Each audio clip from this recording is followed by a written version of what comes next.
Hello and welcome to Supposedly Fun. My name is Greg and I am here with my buddy Teddy to talk about the Women's Prize for Fiction Shortlist for 2024, which was announced the morning that I am filming this. It's been a good year for the Women's Prize. They launched their nonfiction prize, which has a very appealing and interesting list. I will have my reaction to the shortlist for the nonfiction prize in the description box down below if you would like to check that out. And now we have the shortlist for the fiction prize. I am in the process of reading one of these books. That will be the only one that I have read. And we'll talk about that when we get to the shortlist discussion because it actually made the shortlist. So I get to feel a little bit smug. The book that I picked off of the long list to read is one of the ones that made it onto the shortlist.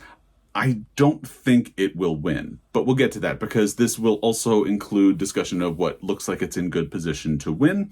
I am not going to be attempting to review any of the books that I have not read. I feel like I should say that up front because anytime I forget to say something like that, I get comments from people who start saying, "How dare you review books you haven't read?" I'm not talking about reviews. I am talking about my interest in reading these books and speculating based on what I've heard and the way the world is working to see what might look like a potential winner. You can kind of do that without having read the books. So let's dive in. I will have affiliate links to all of the books that are available in the United States or which are coming out in the United States down below. That will take you to bookshop.org. If I spark any interest in those books for you and you want to support me a little bit because I would get a kickback from that, you can use those links. Otherwise, you can check out your local independent bookstore. I'm wearing a t-shirt from Boulder Bookstore in Boulder, Colorado, obviously, today, or you can support your local library. That is always a good thing to do. So let's discuss the Women's Prize for Fiction shortlist for 2024.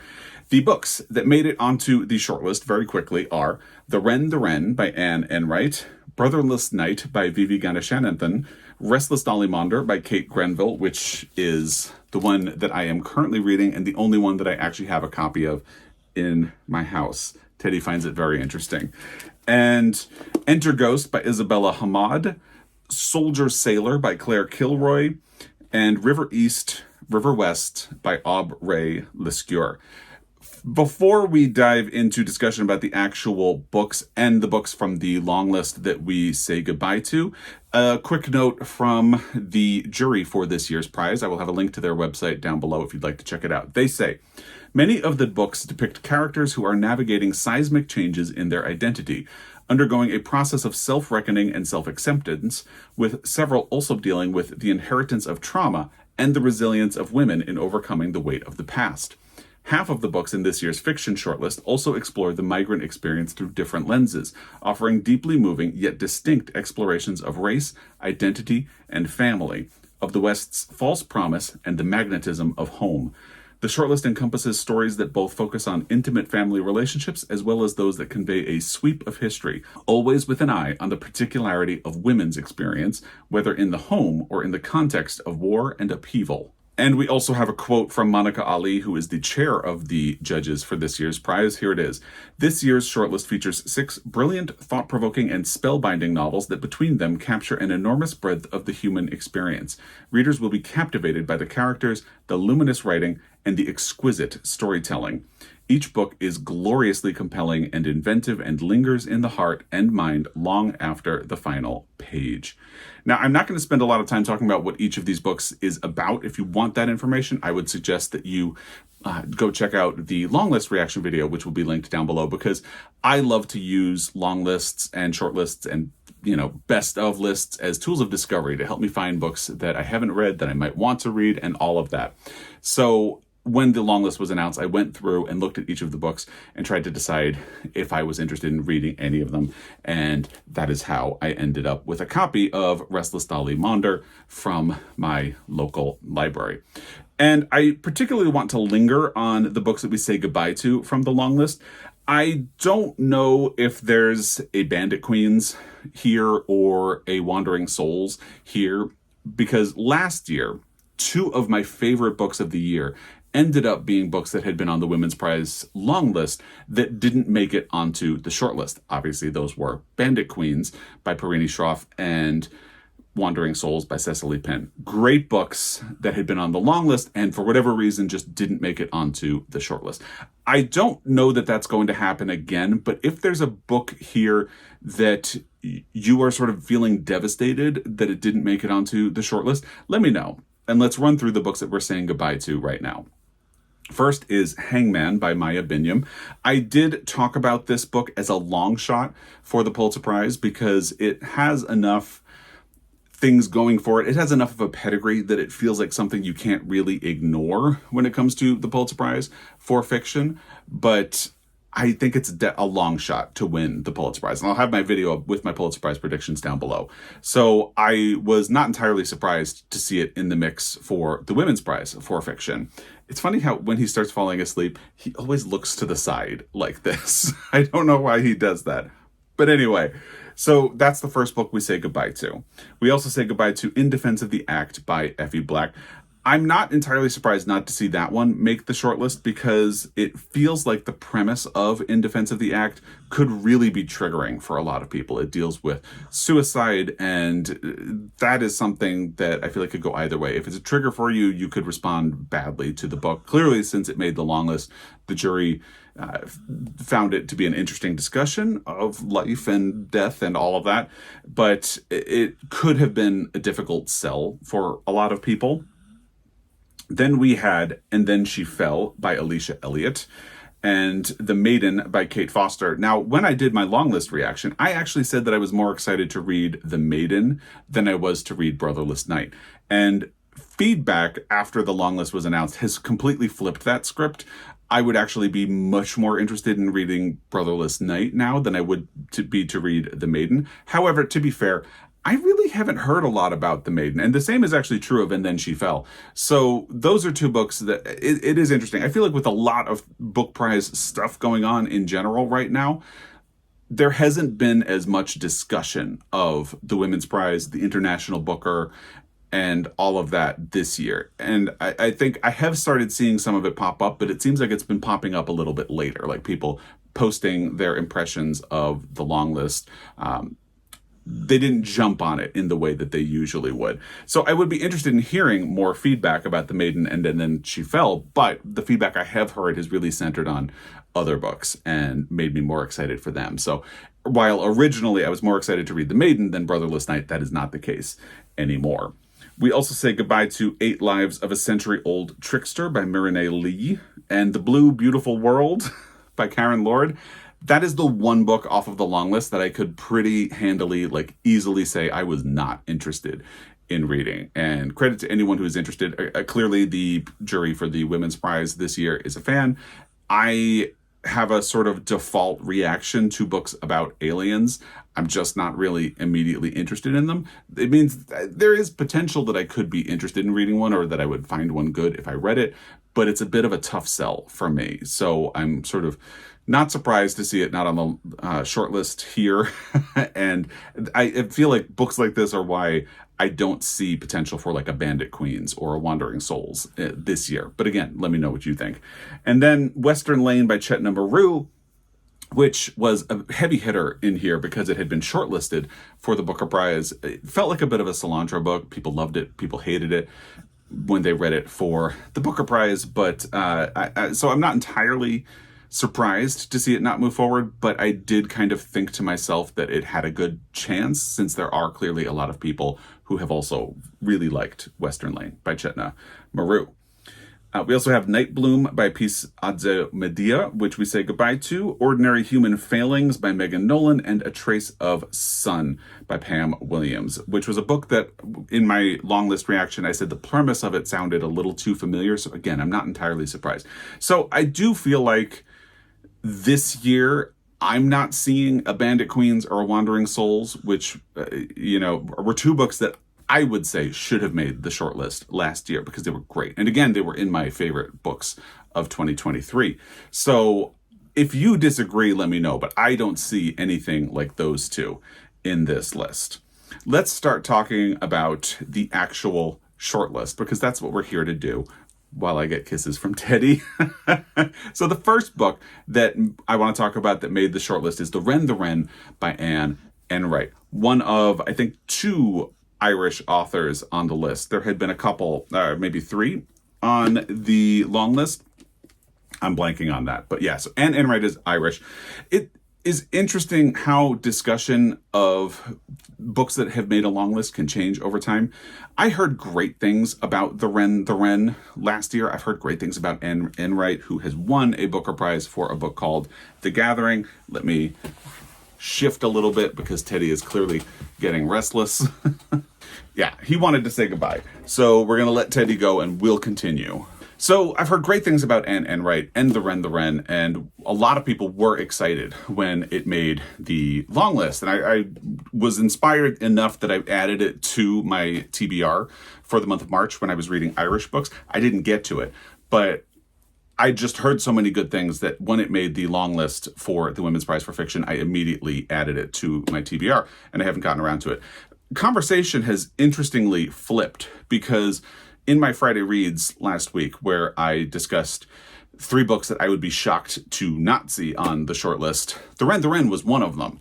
And The Wren is the one that got the most negative feedback based on that video, or just in the comments on that video, which is not necessarily indicative of larger cultural trends, but it is interesting how something I'd heard so many good things about all of a sudden was getting a lot of negative comments, and, you know, kind of aggressively negative, like people really weren't liking that book. So I wonder if people had been reading it for the long list, and sometimes there's a sense of expectation on a book when you read it as part of a prize list, like a long list, and if you are not necessarily someone who might end up liking that book, maybe you end up really severely disliking it and you get some of those reactions. Like, I feel like if I were to go out and read The Blue Beautiful World, I'm not necessarily the audience. It's not the type of book that I would be interested in. It's not something I would pick up on my own. So if I read it and I didn't like it, I would probably be kind of aggressively saying, oh, I really didn't like that book. But I just found it interesting that advance buzz before the Women's Prize long list, or at the announcement of the long list, was really positive for the Wren. And in my last Friday Reads video, it had suddenly gotten very negative. And I don't really know what to think about that. I still want to read the Wren because it sounds interesting to me. It sounds like a book that I would be interested in. And Anne Enright is an author that I have been intending to read for a while anyway. So that is the first book that has made the shortlist. Then we have Brotherless Night by Vivi Ganeshananthan. And this book feels like it has jumped into the stratosphere since the long list has been announced, so it's kind of a polar opposite of the Wren. I feel like Brotherless Night was less known when the long list was announced, and people who have begun reading have really enjoyed Brotherless Night. I have gotten a lot of recommendations to read this book, and it is one that I could be easily convinced to read. The difficulty for me is that I was reading Irish books in March.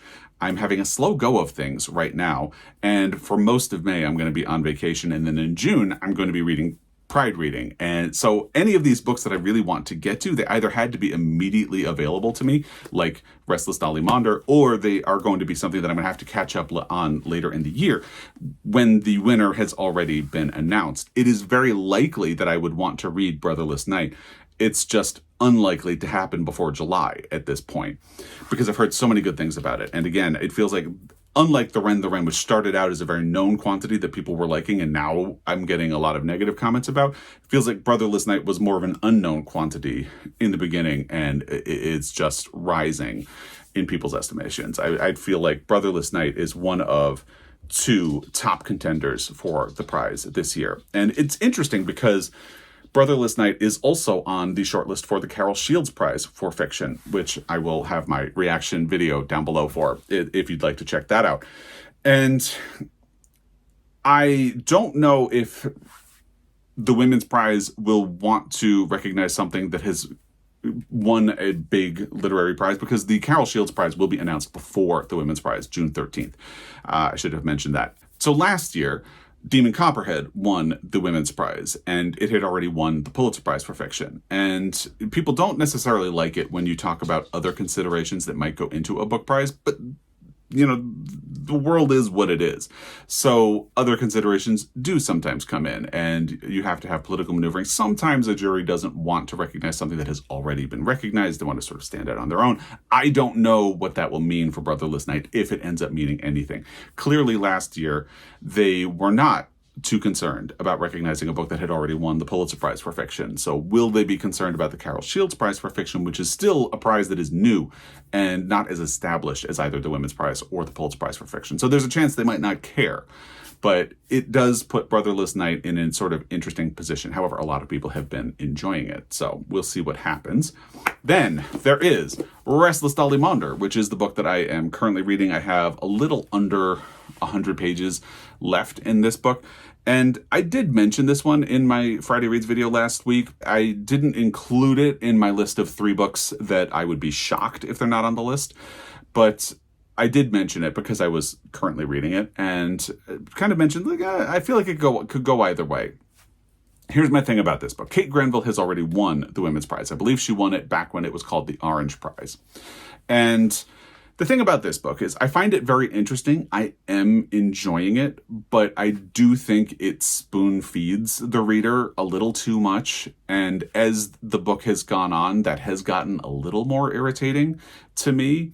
However, I do enjoy the character of Dolly Maunder and her plight in the book. So Dolly Maunder is born at the end of the 1800s in Australia, and unlike her siblings, is given an opportunity to get educated because the law has just changed, requiring kids to go to school until they are 14. She is educated. She wants to go out and have a life outside of the home, and all of that is very interesting. She is a very restless character. I will say that the gay man in me keeps thinking of Chocolat starring Juliette Binoche, which was also based on a book. Every time she feels the north wind, she feels sort of stirred to go. And that reference probably doesn't mean anything to anyone else, but the gay man in me, every time Dolly Maunder gets restless, I just think about the north wind rustling through. And Dolly Maunder, true to the title, gets restless a lot. So I think this book is largely fine.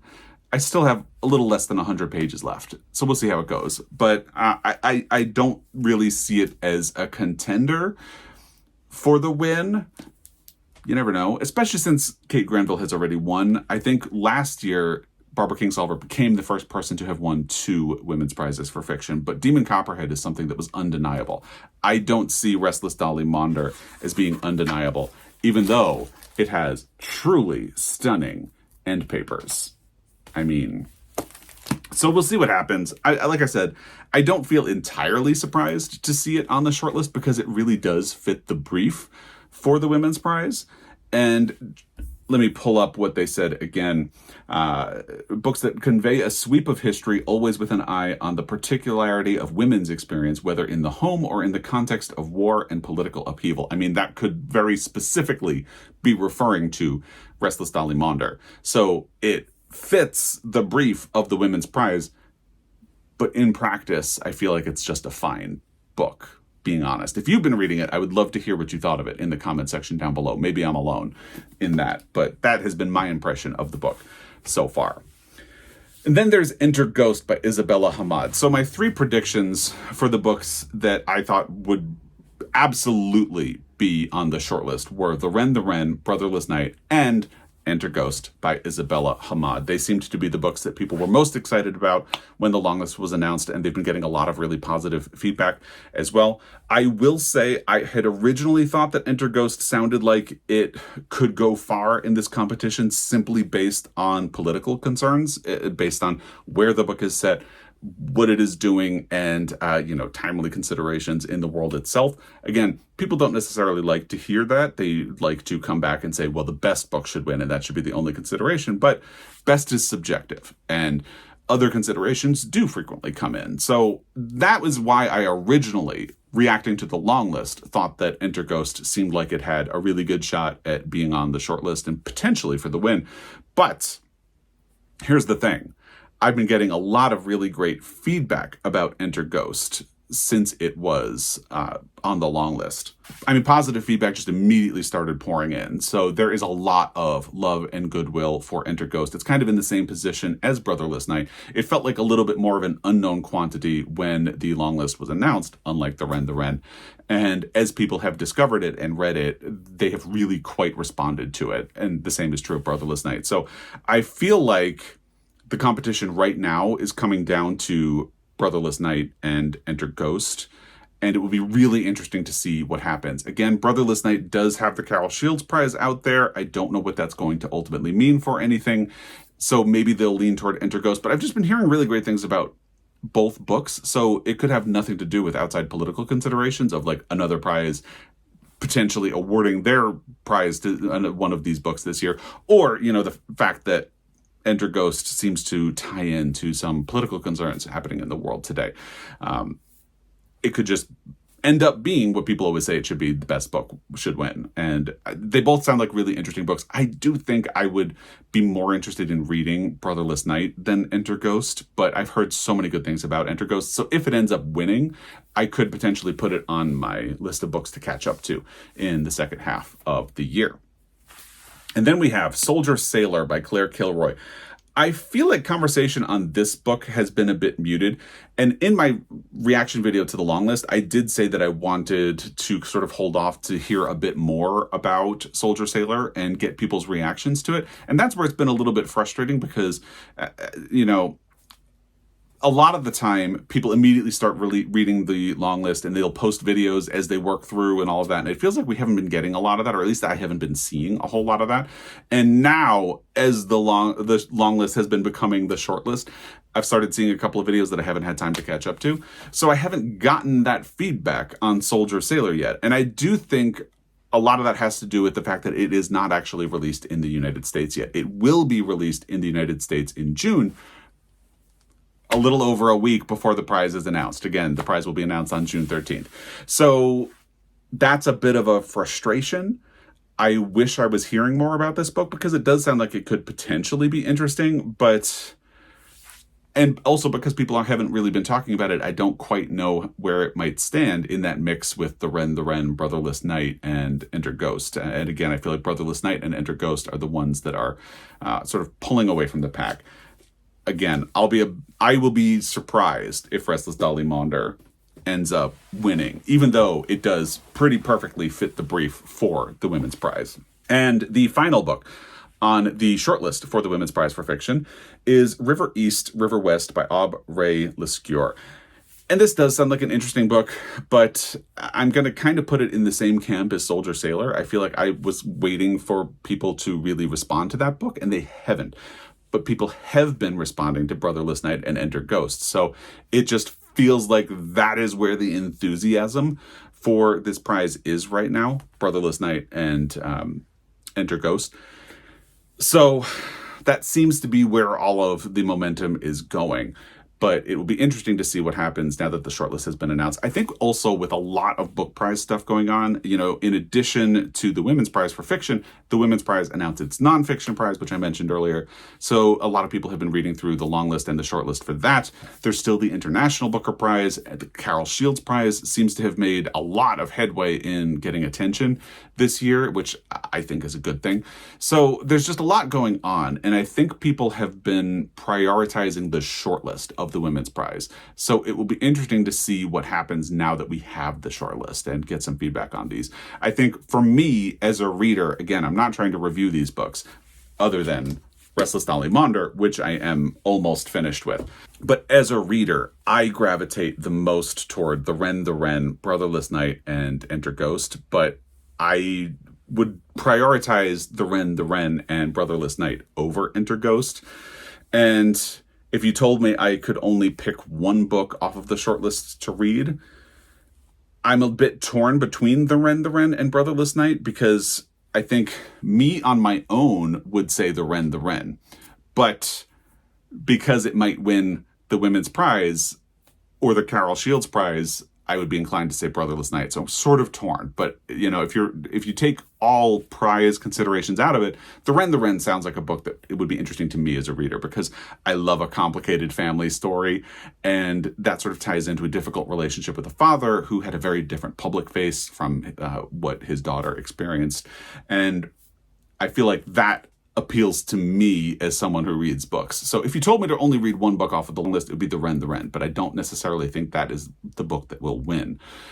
In fact, I really think it's going to be either Brotherless Night or Enter Ghost. But it's going to be interesting to see what kind of a factor Soldier Sailor is as we move in and as people begin to read that book more. And maybe River East, River West will have the same dynamic, and maybe people will really gravitate toward the Wren, and the conversation will move back toward being more positive about that book. Again, based on my reading of it, I just feel like Restless Dolly Maunder, the fact that it spoon feeds you its messaging so much makes it feel simplistic, which it is not actually. So I just kind of wish Kate Grenville wasn't pointing to all of her themes so much. And just the fact that she keeps doing that makes me more and more frustrated as the book goes on. So it feels like there's good literature in here that is hampered by an overwhelming desire to make sure you understand what's happening and you don't miss the point that, Dolly Maunder has these ambitions that would be fine if she was a man, but because she's a woman, she has limited options, and especially limited options to make her own way in the world. That would be interesting without the author constantly being like, hey, do you know it's because Dolly's a woman that she can't do this. Did you notice that? Did you notice that? It's kind of like, great, Kate Grenville, stop. But I'm complaining a lot, but I have been enjoying it. So anyway, that is my look at the Women's Prize for Fiction Shortlist for 2024. Again, if I had to make a prediction right now, I think I would actually say Enter Ghost by Isabella Hamad will win.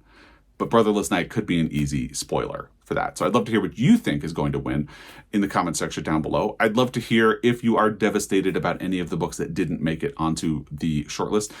Again, I don't see a Bandit Queens or a Wandering Souls at first glance, but Wandering Souls really jumped into me. I wanted to read it after the Longlist was announced. I ended up prioritizing it because of the people who were devastated when it didn't make it onto the shortlist. So maybe there's a Wandering Souls, but Bandit Queens was a book that had immediately jumped out to me, and I was in the process of seeking it out when it didn't make the shortlist. So I don't see two books like that, but let me know if there's one that you see on there that it really should have made the shortlist, in your opinion. And let's talk about the Women's Prize for Fiction. So the prize will be announced on June 13th, the same day as the Women's Prize for Nonfiction, which makes sense. One ceremony for two prizes. But let me know what you think of this in the comment section down below. And as always, I will be back. Until next time, happy reading.